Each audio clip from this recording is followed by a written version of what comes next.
السلام عليكم ورحمة الله وبركاته. درسنا النهاردة بعنوان انتصارات بلدنا عبر العصور.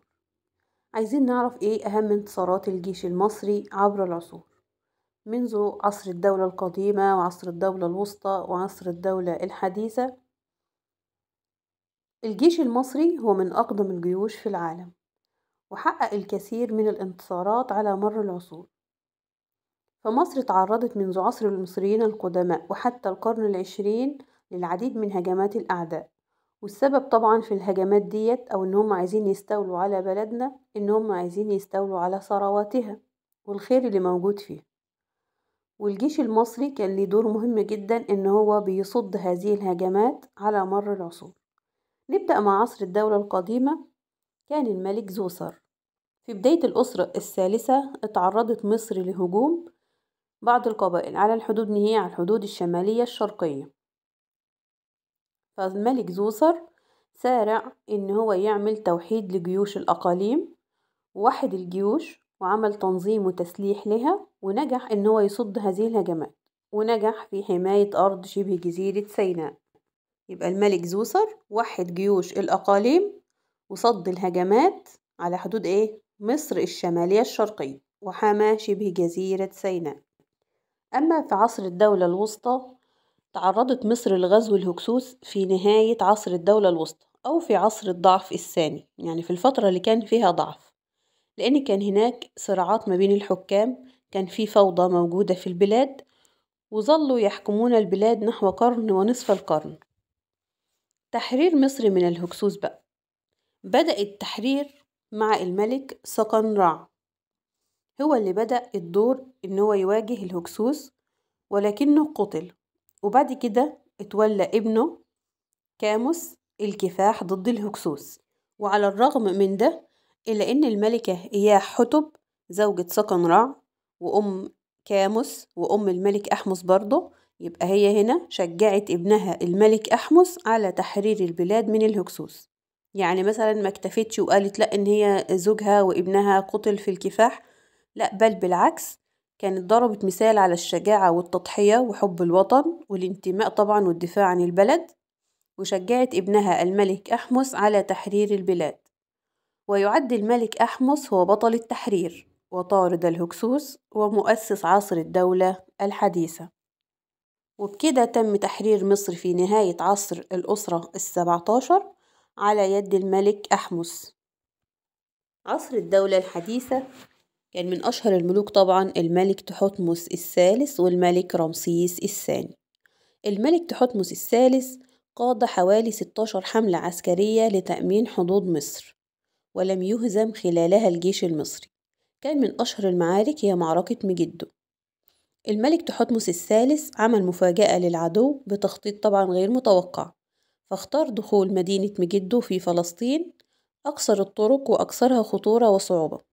عن طريق كان ممر ضيق ما بيسمحش إلا بمرور شخص واحد، فأمر الجنود بحمل الأسلحة وفك العربات وحملها، وقاد الجنود الأحصنة في خط واحد وراء الملك. وأدى الهجوم المفاجئ ده طبعا إلى تفرق صفوف أمراء آسيا بقيادة أمير قادش وهروبهم داخل مدينة مجدو. فأمر الملك إن هو حفر خندق حولها وحاصرها حتى استسلم العدو وانتصر الجيش المصري. طبعا ده بيبرهن وبيثبت قدرة الجيش المصري على الإبداع والتخطيط الجيد للحرب. نشوف دور الملك رمسيس الثاني. الملك رمسيس الثاني خاض الكثير من المعارك ضد الحيثيين، استولوا على مناطق من الإمبراطورية المصرية، وكان من أشهر المعارك دي معركة قادش. دي كانت أشهر المعارك اللي خاضها الملك رمسيس الثاني ضد الحيثيين في سوريا، وانتهت بتوقيع الملك رمسيس الثاني أول معاهدة سلام في التاريخ مع ملك الحيثيين. وكان من نتائج المعاهدة دي إن هي ساعدت على تحقيق الأمن والاستقرار للطرفين. وطبعا من أهم الحروب اللي خاضتها مصر في القرن العشرين هو حرب 6 أكتوبر عام 1973 ميلادي، كانت بقيادة الراحل الرئيس محمد أنور السادات. طب كانت الهدف منها؟ طبعا كنا عايزين نحرر أرض سيناء من الاحتلال الإسرائيلي، والحمد لله ربنا نصر الجيش المصري ونجحنا في تحرير أرض سيناء من الاحتلال الإسرائيلي. كان قبل الحرب الإسرائيليين كانوا بيقولوا مقولة إن الجيش بتاعهم لا يقهر، وطبعا كانوا مأمنين نفسهم وعاملين خطة لتأمين خط بارليف. لكن الجيش المصري استطاع بالإيمان والتخطيط الجيد والعمل الجاد إنه يفاجئ العالم كله بعبور قناة السويس، ونجح في تدمير خط بارليف في 6 ساعات فقط. نجح الجيش المصري نجاح باهر ونصر كبير جدا أذهل العدو، وعبر الرئيس الراحل أنور السادات عن هذا النصر، وقال في الخطاب بتاعه أمام مجلس الشعب بعد الحرب إن التاريخ العسكري سوف يتوقف طويلا بالفحص والدرس أمام عملية يوم 6 أكتوبر سنة 73. في عام 1979 ميلادية الرئيس الراحل محمد أنور السادات وقع معاهدة السلام مع إسرائيل، واستعادت مصر بموجبها أرض سيناء. يبقى استعادت مصر أراضي سيناء كاملة عام 1989 ميلادي. والجيش المصري كان بيستخدم اللغة النوبية كشفرة في الاتصالات اللاسلكية، ونجح إن هو يدمر خط بارليف باستخدام خراطيم المياه، وأثبت قدرته على الإبداع والتخطيط الجيد للحرب. الاحتفال باليوم الدولي للسلام يوم 21/9 من كل عام، يعني 21 سبتمبر من كل عام. فمصر طبعا حريصة على تحقيق السلام، ولا تلجأ إلى الحرب إلا دفاعا عن أراضيها وأمنها القومي. يعني ربنا يحفظ مصر، اللهم آمين يا رب، ويحفظ جيشها وشعبها وبلاد المسلمين. طب إيه الدليل إن مصر ما كانتش بتعمل حرب إلا عشان تدافع عن أرضها ووطنها؟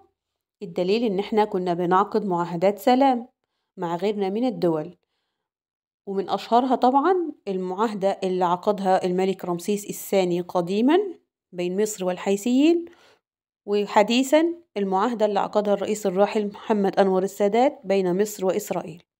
وبفضل السلام استطاعت مصر بقى إن هي تركز على مشروعات التنمية وتحسين حياة المصريين بدلا من إنفاق موارد الدولة على الحروب.